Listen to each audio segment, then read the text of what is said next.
Hello friends, welcome to your प्रतिदि competitive classes. मैं हूं आपकी मेंटोर डॉक्टर पूनम शर्मा। आज हम डिस्कस कर रहे हैं आरपीएससी का कॉलेज लेक्चरर एग्जामिनेशन जो कि 2021 के अंदर आया गया था। Question number 131, who has referred that the hypothetico deductive method in testing hypothesis. Hypothetico deductive methods जो है प्रकल्पनात्मक निगमन विधि को किसने उल्लेखित किया है जब हाइपोथेसिस आपकी टेस्टिंग की जाती है। ये आपने किया है स्क्लिंटन एंड स्टेस ने। 131 का राइट ऑप्शन आएगा ऑप्शन नंबर 2। क्वेश्चन नंबर 132, वह घटक जिस आधार पे हम समिष्ट में से प्रतिदर्श लेते हैं as the element on the basis of the which research take out the sample from the total universe। यानी कि आपका पास टोटल यूनिवर्स है, ये इतना आपका टोटल यूनिवर्स है, इसका आपको एक पैरा लेना है, तो ये अपन किस में से लेंगे। ठीक है, इस प्रकार की जो चीज होती है उसको क्या कहा जाता है। इस क्वेश्चन का पूछने का मतलब ये है, यानी कि तो इसको क्या कहेगा, सैंपल रेट कहा जाता है इसको, क्योंकि सैंपल रेट्स के अंदर क्या प्लस करना है, क्या माइनस करना है, क्या ये है ना मल्टीप्लाई करना है या डिवाइड करना है, ये सारी चीजें उस यूनिवर्स के अंदर अपन देख लेते हैं। और जिसे कहा जाता है, इसको प्रतिदक्ष विशेषज्ञ के अलावा इसको नमूना विशेषज्ञ भी कहा जाता है। ठीक है, नमूना विशेषज्ञ यानी कि बहुत सारी चीज में से अपन एक छोटा सा हिस्सा ले लिया है जिसे अपन नमूना कह सकते हैं। ठीक है, अच्छा फर्स्ट ऑप्शन की बात कर लेते हैं, सैम्पलिंग फ्रिक्शन। सैम्पलिंग फ्रिक्शन में क्या होता है, फ्रिक्शन का मतलब देखो जिसमें कि टोटल गुना भाग जोड़ बागी हो उसे फ्रिक्शन कहा जाता है, यानी अंश। इसमें क्या होगा कि टोटल जो होगा रेशियो लिया जाएगा, आपको इसके अंदर रेशियो लिया जाता है सैम्पलिंग साइज का ऑफ पॉपुलेशन। ठीक है, पॉपुलेशन पूरी है उसकी सैम्पलिंग साइज का कुछ रेशियो ले लिया जाता है कि हमें 10% लिया है या 20% लिया है या 30% लिया है। ठीक है, थर्ड आपका ऑप्शन देख लेते हैं, सैम्पलिंग फ्रेम। देखो इसमें वर्ड आया है फ्रेम। फ्रेम का मतलब होता है एक स्ट्रक्चर, जिस स्ट्रक्चर के थ्रू हमें काम करना होता है। ठीक है ना, जैसे कि ये होता है कि पूरी लिस्ट होती है कि है ना हमें डेटा कहाँ से लेना है, हमें किस प्रकार के डेटा लेने होते हैं, हमें डेटा एनालिसिस कैसे करना होगा, ये सारी चीजें आप फ्रेम के अंदर डिसाइड करते हो। ठीक है, सैम्पलिंग एलिमेंट्स। एलिमेंट्स का मतलब होता है आपके घटक, यानी कि कुछ ऐसी चीजें जिससे कि आप सैंपल लेने में सक्षम हो, लाइक दैट ये आप क्या हो गया, जैसे आपका सेक्स रेशो क्या था, मैरिटल स्टेटस क्या था, आपका एज ग्रुप क्या था, आपकी है ना पॉपुलेशन क्या रही, ठीक है, या फिर आपकी एजुकेशन क्या रही। इन बेस पे अपन सैम्पलिंग मेथड कलेक्ट करते हैं। अगर हमें किसी लिटरेट व्यक्ति के बारे में बात करनी होगी तो हम उसमें एजुकेशन जो है एलिमेंट उसको प्रायोरिटी देंगे। हमें किसी जेंडर के बारे में बात करनी होगी तो हम उसके सेक्स को ज्यादा ध्यान देंगे कि हमें मेल लेना है या फीमेल लेना है। ठीक है, ये आपको ध्यान रखना होगा। A unit of the analysis population that is being measured, जिसमें मेजर किया जा सकता हो, जिसमें कि नापा जा सकता हो। ठीक है, तो 132 का जो राइट ऑप्शन आएगा वो आएगा option number 2। Question number 133. Which one of the following is not the technique of the selecting random sampling?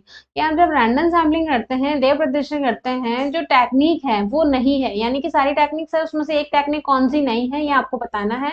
Lottery method होता है, टेक्निक होती है। देखो इसमें जो ट्रिक है यूज की गई है वो है मेथड। मेथड का मतलब हो गया आपके टेक्निक। लॉटरी के अंदर छोटे छोटे छोटे छोटे चिट बना दिए जाते हैं, उनको निकाला जाता है, इसको लॉटरी टिकट कहते हैं, लॉटरी मेथड कहते हैं। कार्ड या टिकट जो प्रणाली होती है, विधि होती है, उसके अंदर कार्ड होते हैं। ठीक है, और उसमें कुछ नंबर्स लिखे होते हैं, उसके थ्रू ये मेथड यूज किया जाता है। टिपट टेबल मेथड, इसमें टेबल्स में कुछ नंबर्स लिखे होते हैं और वो उसके अकॉर्डिंगली सामने वाले के पास भी मैच होनी चाहिए, इस हिसाब से ये मेथड यूज किया जाता है। बट स्नोबॉल सैम्पलिंग जो है वो टाइप है आपका, टाइप है सैम्पलिंग मेथड का, ना कि टेक्निक है। तो इसका जो राइट ऑप्शन आएगा वो आएगा option number 4। Question number 134, which one of the is not form of the non populative sampling, कि जो गैर संभावना प्रतिदर्श का स्वरूप नहीं है वो कौन सा है। तो ये जो ऑप्शंस हैं, कन्वेंस सैम्पलिंग, इसके अंदर अपने अनुसार अपनी सुविधा के अनुसार आपको जो कन्वीनियंट लगे है उसके अकॉर्डिंग आप डेटा कलेक्ट कर लेते हैं। सैम्पलिंग मेथड होता है पर्पजिंग, यानी आपके पास कोई विशेष उद्देश्य होता है, उस उद्देश्य की प्राप्ति के लिए जब आप सैम्पलिंग मेथड लेने होते हैं तब हमें है ना पर्पजिंग सैम्पलिंग यूज करनी होती है। क्वार्टर सैम्पलिंग होती है, प्रॉपर पॉपुलेशन के अंदर एक हिस्सा में चूज करना होता है, उस प्रकार की पद्धति को क्वार्टर सैम्पलिंग कहते हैं। और ये आपकी नॉन प्रोबेबल सैम्पलिंग के मेथड्स हैं, टाइप्स हैं। ठीक है, बट क्लस्टर जो सैम्पलिंग है आपके समूह प्रतिदर्श, ये आपके प्रोबेबिलिटी सैम्पलिंग में आता है, ठीक है, गॉट इट, है ना, क्लस्टर। तो इसका जो राइट ऑप्शन आएगा option number 4। Question number 135. Who said science began with observation? The must ultimately return to observation for this final validation. ये किसने कहा कि विज्ञान का आरंभ अवलोकन से होता है और उसे अंतिम प्रामाणिकता की जांच के लिए अनंततः अवलोकन पे ही चढ़ना होता है। ये आपके गुड एंड हॉट का स्टेटमेंट था कि किसी भी चीज का अगर आप अध्ययन करोगे तो सबसे पहले आप उसे एनालाइज करोगे, उसे देखोगे, समझोगे, जानोगे और उसकी प्रामाणिकता की वो कितना ऑथेंटिक है और नॉन ऑथेंटिक है ये भी आप देख करके ही जज कर सकते हो, इसलिए आपको गुड एंड हॉट इसका राइट ऑप्शन आएगा। क्वेश्चन नंबर 136 की बात कर लेते हैं। Characteristics of the observation are, देखो ऑब्जर्वेशन जो मेथड है उसमें सबसे ज्यादा जो यूज होता है वो आता है आई का, ठीक है। तो पहला जो इसकी विशेषता का फर्स्ट पॉइंट दिया है वो क्या है, नॉन एम्पेरिकल स्टडी, नहीं ये एम्पेरिकल स्टडी होती है, ठीक है।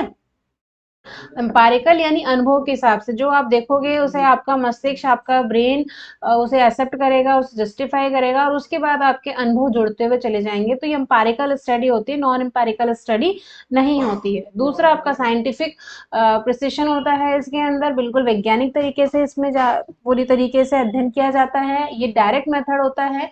ऑब्जर्वेशन के जो टाइप हैं उन टाइप के अंदर भी यही है कि आपका एक तो होता है सहभागी अवलोकन पद्धति, जिसमें कि आप लोगों के साथ जुड़ लेते हैं, हाँ ठीक है, participant, non participant and quasi.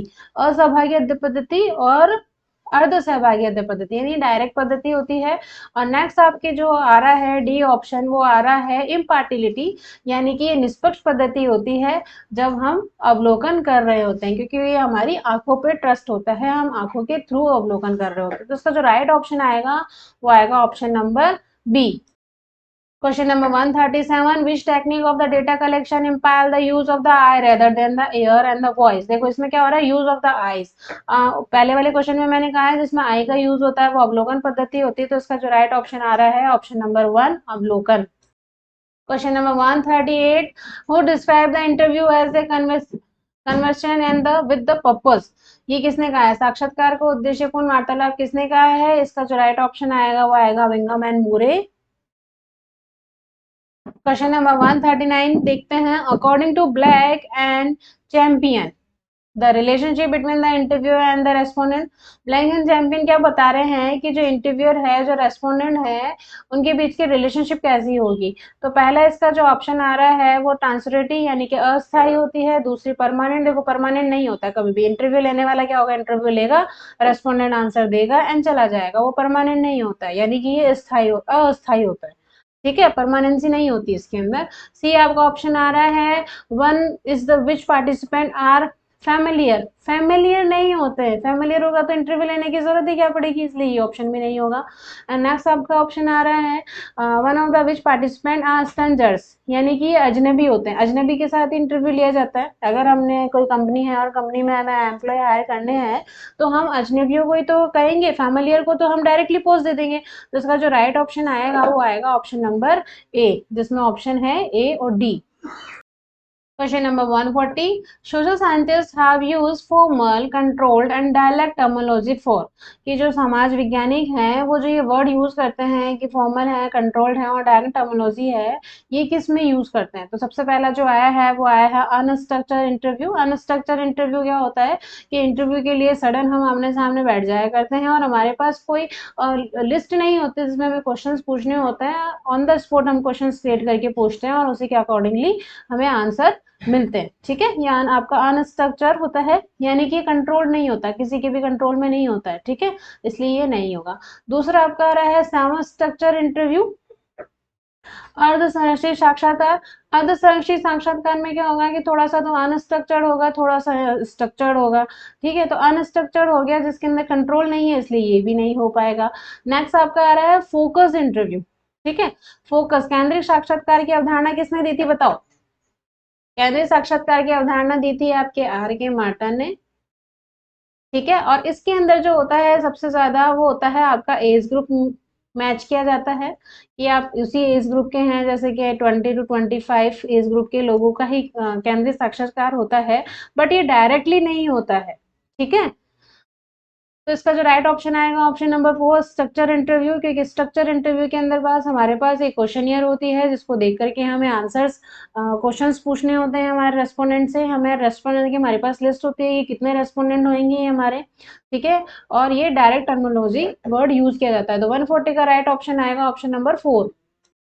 दोस्तों अपने स्टडी को कंटिन्यू करते हुए बूस्ट अप कीजिए, सफलता आपकी ही है। डेफिनेटली आप सफल हो जाएंगे। आशा करती हूँ आपको वीडियो पसंद आया होगा। Thanks for watching video. Please like और सब्सक्राइब कर दीजिएगा।